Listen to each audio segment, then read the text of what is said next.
কানের সমস্যা সাধারণত সংক্রমণ, ভুল অভ্যাস ও শরীরের অন্য রোগের প্রভাব থেকে হয়। সর্দি কাশি বা গলার ইনফেকশন হলে জীবাণু ইউস্টেশিয়ান টিউব দিয়ে কানে পৌঁছে যায়। কানে পানি ঢুকে পরিষ্কার না হলে ফাঙ্গাল বা ব্যাকটেরিয়াল ইনফেকশন হয়। বেশি শব্দে কাজ করা, ইয়ারফোন বেশি ব্যবহার করা ও কানে খোঁচাখুচি করলেও ক্ষতি হয়।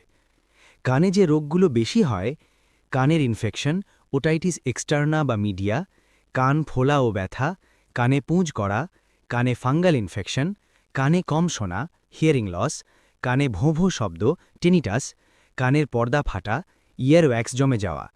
সময়মতো চিকিৎসা নিলে বেশিরভাগ সমস্যাই ভালো হয়ে যায়। কানের হালকা সমস্যায় কিছু ঘরোয়া এলাজ উপকার দিতে পারে। কানে কখনো পানি ঢুকতে দেবেন না এবং গোসলের পর ভালোভাবে শুকনো রাখুন। ব্যথা হলে কানের বাইরে হালকা গরম শ্যাক নিলে আরাম পাওয়া যায়। সর্দি কাশি থাকলে নিয়মিত ভাপ নিন, এতে কানের চাপ কমে। কানে খোঁচাখুচি বা তেল রসুন কিছুই ঢুকাবেন না। বেশি শব্দ ও ইয়ারফোন ব্যবহার এড়িয়ে চলুন। পর্যাপ্ত বিশ্রাম নিন ও পানি পান করুন। যদি পুঁজ পড়ে, জ্বর আসে বা কম শোনা শুরু হয়, দেরি না করে অবশ্যই ডাক্তারের শরণাপন্ন হন।